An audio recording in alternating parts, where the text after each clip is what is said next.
ce que je te raconte, c'est pas du bluff, c'est de la pure réalité. Je viens d'être contacté par l'un des gangs les plus craints par les États-Unis. Je ne dis pas par n'importe qui, par les États-Unis, la première puissance mondiale. En tout cas, c'est ce qu'on m'a dit sur Google. Je suis allé sur Google pour regarder. On me dit que ces gangs, il faut pas avoir des affaires avec eux parce que c'est le gang le plus craint des États-Unis. Et je vais te montrer leur proposition tout de suite. En tout cas, il y a une chose qui est sûre. Je n'aurais jamais pensé que mon voyage en Amérique latine se passerait de cette manière. Donc le 8 février, j'ai quitté la France parce que j'avais envie de faire mon voyage en Amérique latine. Donc alors moi, j'ai quitté la France vers le 10 février et je suis venu en Amérique latine. Je suis d'abord allé en Colombie et actuellement où je vous parle, je suis en Équateur, précisément à Cuenca, qui est une ville que j'apprécie personnellement, jusqu'à ce que je vienne recevoir ce message. Alors donc j'ai reçu ce message sur WhatsApp. Déjà je me demande comment ils ont eu mon numéro, comment ils ont eu accès à mon numéro, sachant que déjà mon WhatsApp c'est un WhatsApp business et de deux, mon WhatsApp business est assigné à mon numéro français. Donc même si c'était juste un spam, ce serait logique que le spam arrive sur des numéros équatoriens, mais pas un numéro français. En tout cas, quoi qu'il advienne, je ne sais pas comment ils ont eu mon numéro. Je ne sais pas s'ils ont des partenaires dans les avions, s'ils ont des partenaires à l'aéroport, si c'est en remplissant le formulaire Covid lié au voyage, ou si ils ont des partenaires dans les hôtels où je suis allé, ou parmi les personnes que j'ai rencontrées dans les hôtels, au restaurant et avec lesquels on a échangé nos coordonnées. Certaines de ces personnes auraient des contacts avec eux. J'en sais rien. En tout cas, j'ai reçu le message et je vais vous lire le message en espagnol et ensuite je vous ferai ma petite traduction française. Donc, ils m'ont dit ceci. Saludo, compale, hablamos directamente desde la organización Cartel Nueva Generación de Jalisco, acá en Ecuador. Après, ils ajoutent, y nos gustaría sentarnos en la mesa del diálogo antes de tomar decisiones depresivas. Acá llevamos varios días dándole seguimiento a usted y cada uno de los miembros de sus familiares. Tenemos 8 de nuestros mejores hombres cerca de su localidad, solamente esperando una respuesta. Si no contesta los mensajes o atiende al llamado, absténgase a las consecuencias de lo que le pueda pasar a usted, a sus familiares y amigos cercanos. En sus manos está la dirección. Si no contesta, lo tomaremos como una acción negativa y automáticamente se convierte en objetivo militar 1. Y tendrá un funeral, ça parle de funérailles déjà, funeral cada semana en su casa y como prueba de que esto no es un juego. Usted solo diga si quiere una démonstration, ça parle de démonstration. Je pense qu'il parle de démonstration de force ou en tout cas ça parle de démonstration. Ça a l'air chaud. Es muy calor. So, si quiere una demostración de lo que somos capaces y en unos 15 minutos. Je vous lirai la traduction tout à l'heure, mais je pense que là ils disent si tu veux une démonstration de force, on peut juste dis-nous juste OK et on peut te le montrer en 15 minutes. Si quiere una demostración de lo que somos capaces y en unos 15 minutos. Le mandamos un par de balas, la situación es sencilla, o pagas la multa que tienes acá implantada en nuestra organización o te abstenga a las consecuencias. Esperamos su respuesta. Maintenant, qu'est-ce que j'ai fait? Je suis allé sur Google Traduction. Il faut savoir que là, ça va faire 15 jours que je suis en Amérique latine. J'ai fait quelques jours à Bogota, en Colombie. Et là, je suis en Équateur et en 15 jours, j'ai fait des progrès fulgurants. C'est toujours très difficile pour moi de comprendre les Américains du Sud, lorsqu'ils me parlent, c'est vraiment très difficile pour moi de comprendre. Je capte quelques mots et je comprends le sens de la phrase. Mais j'arrive pas à comprendre tout ce qu'ils me disent.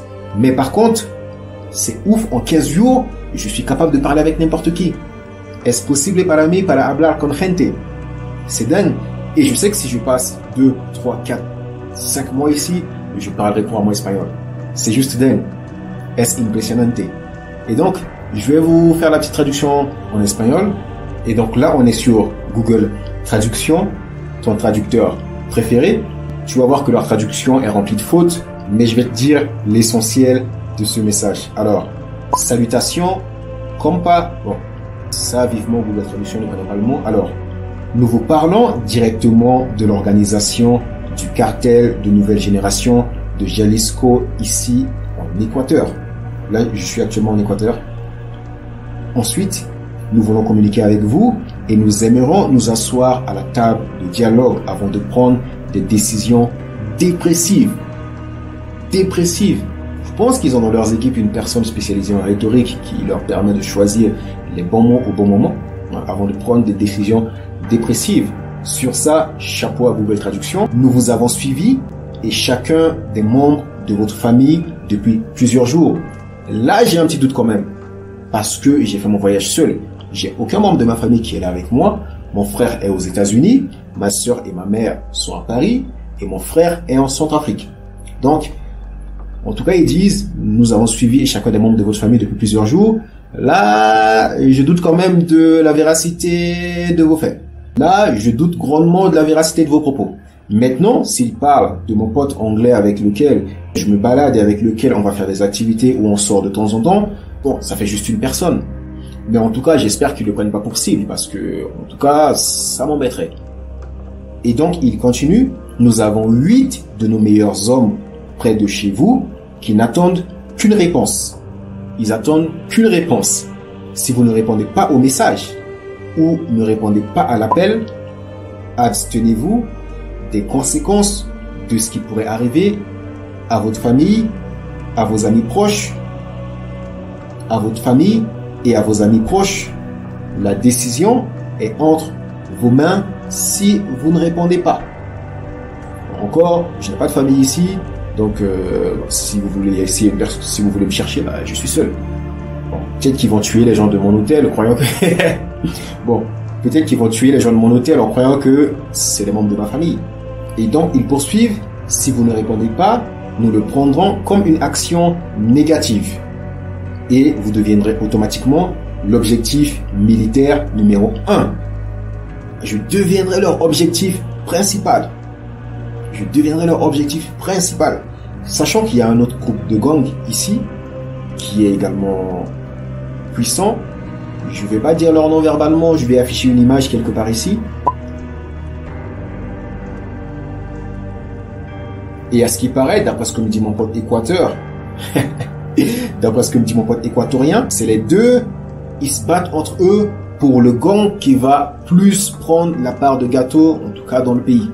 Et donc ils disent que ils abandonneraient même tout cela et je deviendrai leur cible prioritaire. Ok. Donc vous deviendrez automatiquement l'objectif militaire numéro 1 et vous aurez des funérailles chaque semaine chez vous. Et comme preuve que ce n'est pas un jeu, vous dites simplement si vous voulez une démonstration de ce dont nous sommes capables et dans environ 15 minutes, nous enverrons quelques balles. Ok.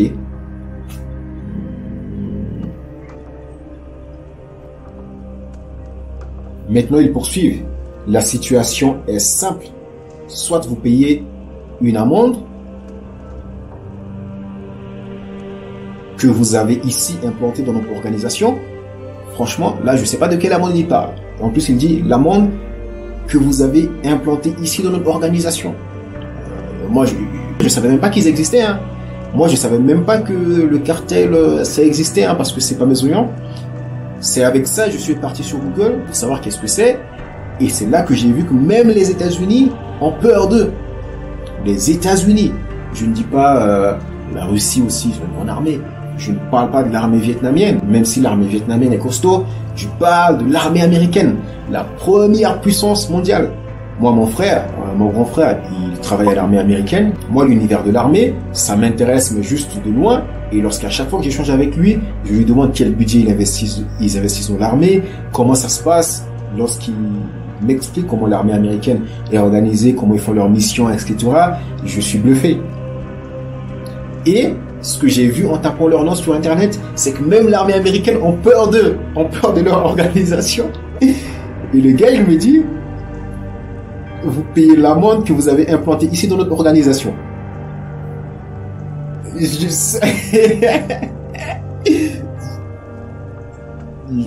sais pas de quoi il parle. Ok, il a dit, soit vous payez l'amende, ou soit vous vous abstenez. Mais en conséquence, nous attendons votre réponse. Et ça, c'est le message que j'ai reçu d'eux. Et dès que j'ai reçu ce message, j'ai un peu analysé. Déjà, je suis allé sur leur profil WhatsApp. J'ai vu qu'il n'y a même pas de photo à côté du numéro. Il y a juste une image blanche. C'est-à-dire que généralement sur WhatsApp, tu vois une photo qui apparaît. Il n'y a pas de photo, il y a juste une image blanche. En gros, tu peux pas savoir. Mais je suis parti voir sur Google, c'est quoi leur organisation. Et c'est bluffant. On avance sur Internet. Déjà, j'ai vu que récemment, leurs traces commencent à apparaître en Équateur. On te dit, des traces du cartel Jalisco New Génération apparaissent en Équateur. Et c'est un article qui date de 16 février. Sachant qu'aujourd'hui, on est le 24 février. On est le 24 février aujourd'hui. Le 16 février, on a leurs traces ici en Équateur. La découverte de 2 corps pendus à un pont à Durán et de la sanction d'un trafiquant de drogue par les États-Unis en sont les traces les plus récentes. Le Jalisco, on va dire leurs abréviations parce que j'ai pas envie que, peut-être qu'ils ont une personne qui me regarde également, j'ai pas envie que je sois localisé. Donc on va les appeler le CJNG. Donc le CJNG est bien présent dans le pays.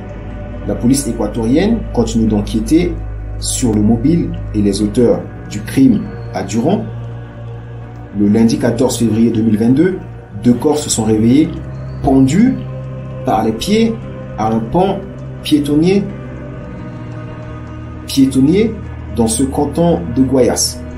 C'est pas loin de là où j'habite. Je ne vais pas vous lire tout l'article. Je vais vous le mettre en description si vous voulez aller lire en détail ce qui se passe. Donc, ils ont fait une action. Il y a 2 personnes pendues le 16 février à côté de là où j'habite. Je suis à Cuenca actuellement. Et je suis tombé encore sur un autre article qui dit qu'ils sont actuellement présents dans 3 villes en Équateur, à savoir Cuenca, là où j'habite, Guayaquil. C'est la ville la plus dangereuse de l'Équateur, ou en tout cas, tous les gangs, tous les crews de la sorte, ils agissent, c'est leur champ d'entraînement. C'est leur terrain de bataille. C'est la ville, entre guillemets, la plus dangereuse de l'Équateur. Je vous mettrai également l'article dans la description. Et après avoir reçu leur message et aller faire quelques recherches sur Internet, ces informations m'ont dit, peut-être que ces gars, ils me suivent réellement, en fait. Peut-être que c'est vraiment vrai. Et je me dis, peut-être que c'est vrai. Mais peut-être qu'ils me confondent avec quelqu'un d'autre. Mais même s'ils me confondent avec quelqu'un d'autre, si tu es entre leurs mains, même s'ils te confondent avec quelqu'un d'autre, ils vont te prendre, ils vont te faire ce qu'ils veulent te faire. Bon, s'ils y arrivent, parce que moi j'ai fait du Aikido, et ils doivent bien se tenir, parce que s'ils viennent pas en tant qu'hommes, avec mes prises d'Aikido, je peux leur faire des petits jeux à la Steven Seagal. Mais en tout cas, moi j'ai pas envie de ça. Moi j'ai envie de me concentrer sur le perfectionnement de mon espagnol, sur les missions de recherche en développement sur lesquelles je travaille.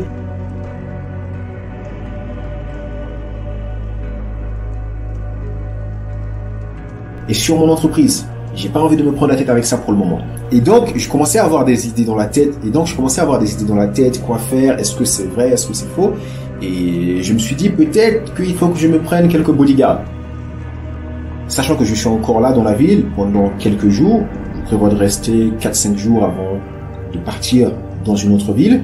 Et partir au Brésil après parce qu'il y a le festival de Rio le 23 avril, quelque chose comme ça, et j'ai prévu d'aller à Rio. En plus, j'ai un pote en Argentine que je devrais aller voir, et vu que j'ai pas envie d'avoir de problème avec eux, avec mes techniques d'aïkido, je peux leur casser le bras facilement, ainsi de suite. mais j'ai pas envie de me prendre la tête avec ça. Et donc j'ai encore quelques jours ici, et donc ce que je me dis, peut-être qu'il me faut prendre un bodyguard pour qu'à chaque fois que je sors de l'hôtel, le bodyguard il sort avec moi, et que mes deux bodyguards, quand je dors dans mon hôtel, ils sont devant la porte. Pour moi, s'ils ont mon numéro, c'est-à-dire qu'ils peuvent me localiser. En tout cas, j'ai enlevé les localisations sur mon téléphone, j'ai coupé Internet. Moi, je pense réellement à prendre un bodyguard, et je me dis pendant les 3 jours restants, les bodyguards, quand je vais aux toilettes, ils vont aux toilettes avec moi. Quand je vais me brosser les dents, ils vont brosser les dents avec moi. Et donc voilà, moi je suis allé sur Internet regarder. Sauf que sur Internet, il y a quelques entreprises qui proposent des services de bodyguard. Sauf qu'ils me disent qu'ils les proposent qu'à Quito et à Guayaquil, les 2 plus grandes villes d'Équateur. Comme quoi, dans la ville où je suis, il n'y a pas de bodyguard en tout cas que tu peux trouver sur Internet. En tout cas, que tu peux trouver qui appartient à une organisation privée ou publique qui te les fournit. C'est ce que j'ai trouvé. Et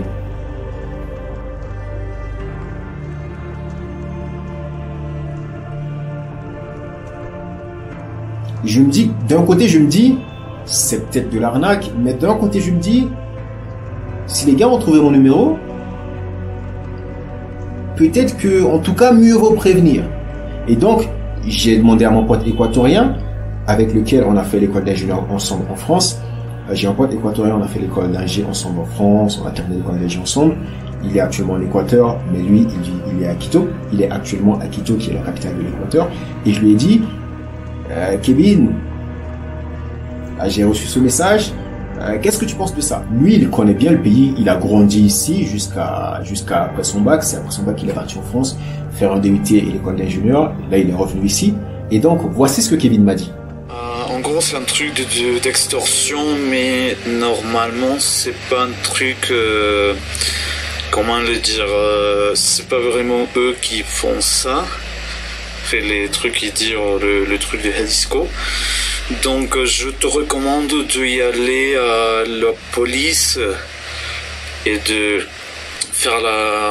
mettre le dire que tu as reçu ça. Et voilà, eux ils vont prendre en charge parce que normalement c'est des gens qui n'ont rien à voir avec ça, mais qui envoient des spams comme ça. Mais quand même, c'est mieux de dire à la police, quoi, que tu as reçu ça. Parce que c'est comme ça, ils envoient par WhatsApp, c'est des gens quelconques qui envoient par WhatsApp, qui envoient par mail, qui envoient par des trucs comme ça. Voilà. Il prend le nom de l'organisation et il met des trucs de menaces pour que tu envoies de l'argent. Donc, parte à la police, je pense que c'est le mieux. Hein. En tout cas, je l'espère. Parce que ça fait que quelques jours que je suis là, j'étais plutôt content parce que porque no tomé progreso en espagnol. Et moi, mon objectif, c'est de continuer sur cette lancée, en fait. Mon objectif, c'est que dans 2-3 mois, je parle espagnol couramment. C'est que dans 2-3 mois, hablo espagnol con fluidez. Mon pote m'a même dit, retourne en France. Mon pote m'a même dit, pour ta sécurité, retourne en France.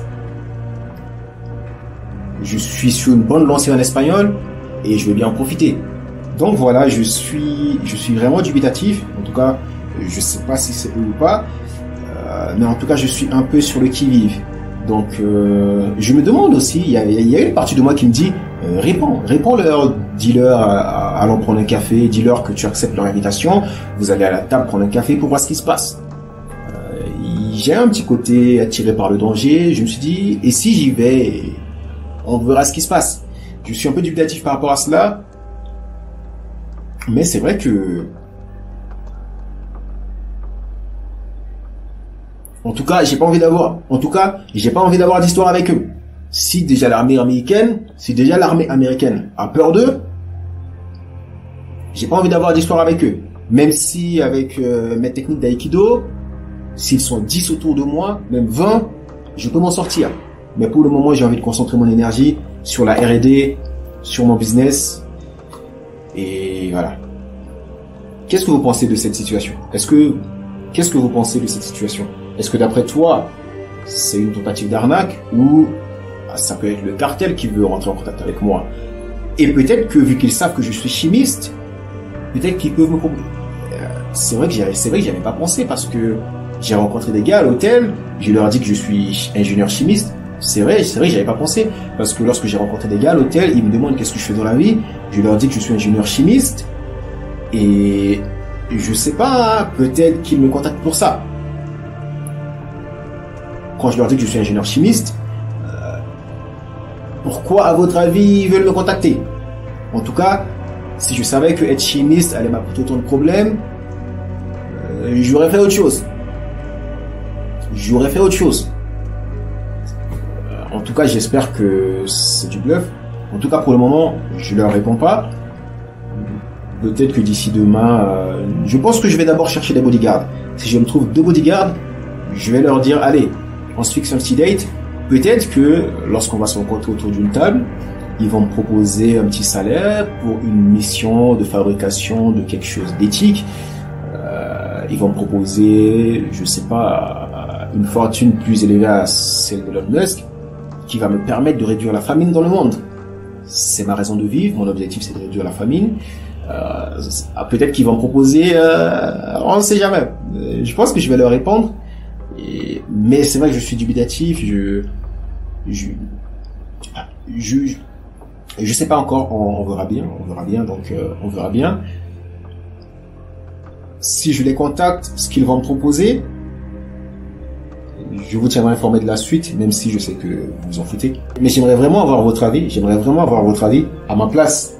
Qu'est-ce que vous ferez à ma place? Est-ce que vous allez leur répondre, ou est-ce que vous allez ne pas leur répondre, sachant que ne pas leur répondre, c'est de leur demander une démonstration de force. Parce que généralement, pour la plupart des personnes, lorsque je ne fais rien, ça veut dire que je ne fais rien. Mais ne rien faire, c'est décider.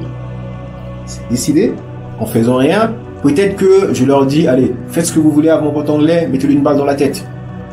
Bref, à ma place, qu'est-ce que vous ferez? Et donc, si dans les prochaines vidéos, vous ne voyez pas des vidéos sur la chaîne, ça veut dire que peut-être que je ne respire plus, ou peut-être que je n'ai plus la possibilité de faire des vidéos. À très vite.